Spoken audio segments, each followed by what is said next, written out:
Arch Manning played significantly better this week than he did in the opener against Ohio State.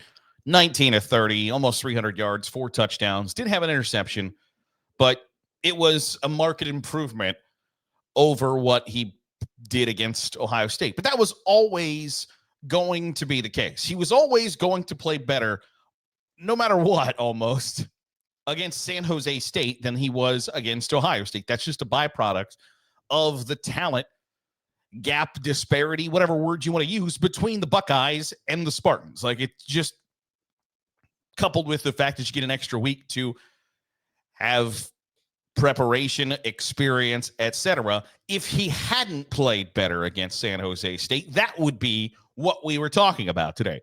That would be the story, I think, of the college football weekend is, holy hell, the Heisman Trophy frontrunner, who has one of the most famous names in all of football history, played like hell against San Jose State. That would be a much bigger story. But he played better. Things got easier for Arch Manning. And yet, there are still things to discuss. Because if you haven't seen the footage, there was a throw Arch Manning made that was an incomplete pass. And make no mistake about it, it is very clear in this video that it looks like Arch Manning is really struggling to throw the football. He is grimacing, wincing, flinching, whatever vernacular you would like to use when he goes to throw the football. And it couldn't be more clear that, like, God dang, that must hurt that dude, because what other face would you make in that situation?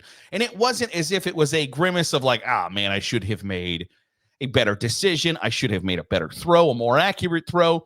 It was, I would rather try to shove a wet noodle up a bobcat's ass while we're in a phone booth than throw this football right now, because it hurts so damn much to try to do that. That's the face that Arch Manning made.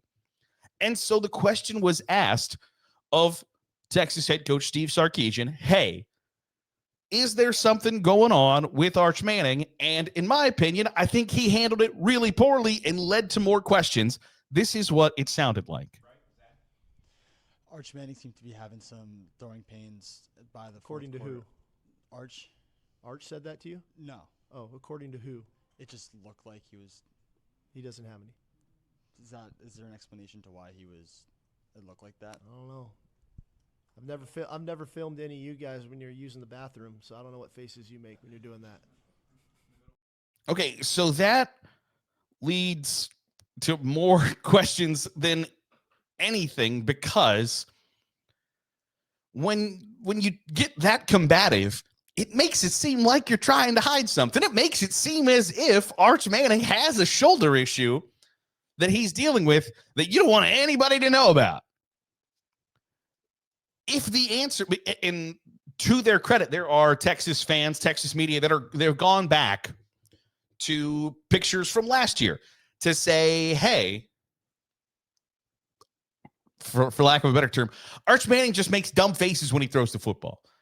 There's photographic evidence of this, that several times him throwing the football last year, he just makes dumb faces. I got a friend that looks like he didn't get enough oxygen at birth anytime he goes to put his shoes on. It's the wildest thing that I've ever seen. Sometimes people just make stupid faces when they're doing stuff. And it appears as if that this is just something that Arch Manning does. That at times, he looks like he's really struggling to throw the football while he's throwing the football. And at this point, it just coincided with a really inaccurate pass that, by all accounts, is what it looks like has actually happened. But from the video alone, it's not unreasonable to say, hey, is there something going on here that we don't know about? Now, obviously, Steve Sarkisian, if you don't know about it, he probably doesn't want you to know about it.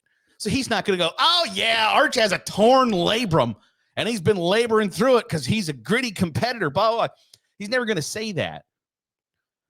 But if the answer is sometimes Arch Manning makes stupid faces while he throws the football, you can say, Yeah, sometimes Arch just makes stupid faces while he throws the football. It's the damnedest thing. At practice, we're like, bro, you okay? You constipated? What's going on? And he's just like, no, I just make dumb faces when I throw the football. By saying that he makes stupid faces while he throws the football, you avoid the question entirely, and it turns the narrative around to, hey, did you guys ever recognize that Arch Manning sometimes just looks like a doofus while he throws? No. But when you get defensive and combative, like, oh, Arch told you that he's hurt. Is that what he said? All it does is propel this narrative. It's the reason that I'm talking about this today, because you didn't have a reasonable answer to a reasonable question. And I think that for better or worse,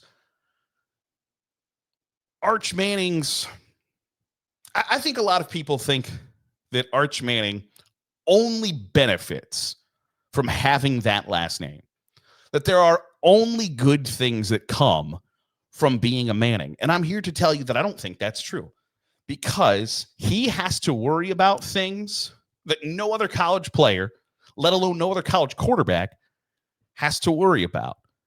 And so if there is a shoulder issue, if there is a throwing motion issue that's causing him pain, that's causing him to grimace, wince, flinch, have a hitch in his get up, whatever you'd like to say,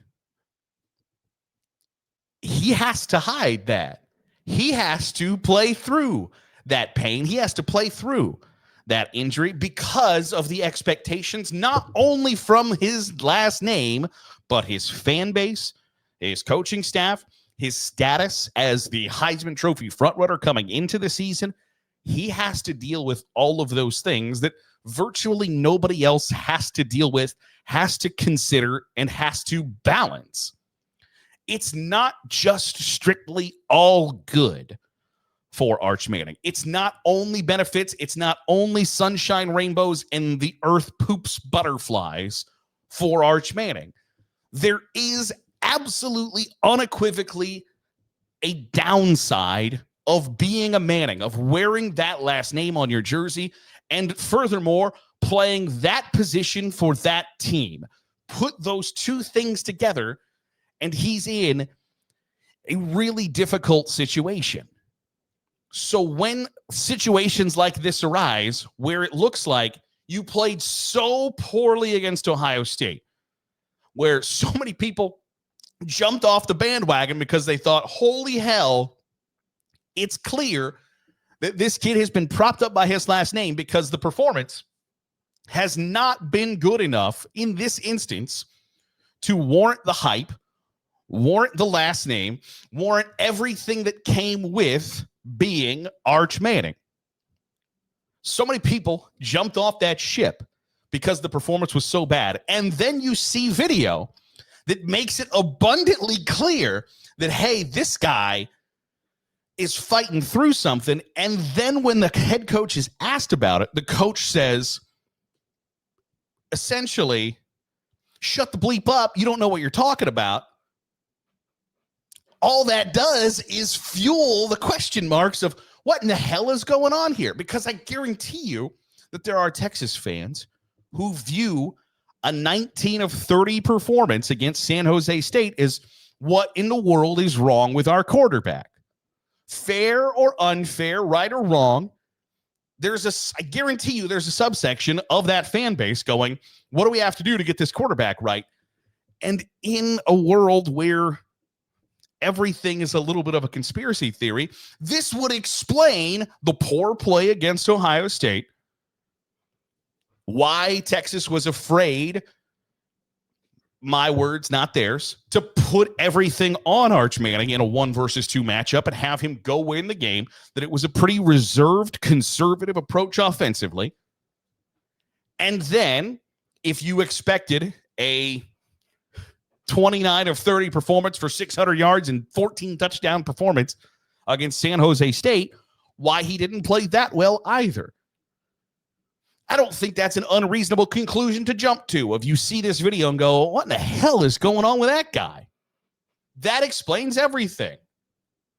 And so for Steve Sarkisian to kind of pour more gasoline on the fire, because obviously what head coach would want anybody to know that their starting quarterback, let alone their starting quarterback with a historic last name and the Heisman Trophy frontrunner, is dealing with a right shoulder injury. Hey, defensive line and linebackers of our next couple of opponents, our starting quarterback is dealing with a right shoulder injury. Do with that information what you will. Obviously, he doesn't want that to get out if it's real. But if it's not real, the answer has to be, no, I think that's just a one-time thing. Or better yet, Arch Manning makes stupid faces while he throws the football. Those are both reasonable and logical responses. But when you get your tinfoil hat on to try to dispel the tinfoil hat questions, all it does is put more tinfoil hats on people. And more tinfoil hats on people is very rarely a good thing. So, is Arch Manning dealing with a shoulder injury? It certainly appears as if the answer to that question is no. But I don't know that Steve Sarkisian did himself or Arch Manning any favors by responding the way he did, because let's say Arch Manning just feels comfortable making dumb faces while he throws the football. Well, guess what? He ain't going to do that again. He's going to make sure that he doesn't look like it hurts like hell to throw the football. And if he's going to focus on that instead of throwing the football good, the chances of him throwing the football good decrease. And he's at a spot right now where decreasing his chances of making accurate throws is inherently not a good thing. So I think there are going to be lots of people on Arch Manning watch to see and look and dissect what that throwing motion looks like, and if he's really laboring or not. And due to the way Steve Sarkisian answered the question, I think the questions are going to continue. Want to know your thoughts. If you've seen the video, let me know. Do you think Arch Manning has a secret shoulder injury and Texas is hiding it, or is this all to do about nothing? Want to know your thoughts in the comments below. That'll do it for today's episode of the Daily Huddle. I appreciate you making us a part of your day, however it is, wherever it is you're doing so. If you're watching on YouTube, hit the subscribe button. Make sure you're getting all the great college football content we're bumping out. If you're listening on the podcast feed, drop a 5-star review. Goes a long way in helping out the channel. I'll see you tomorrow for another episode of the Daily Huddle.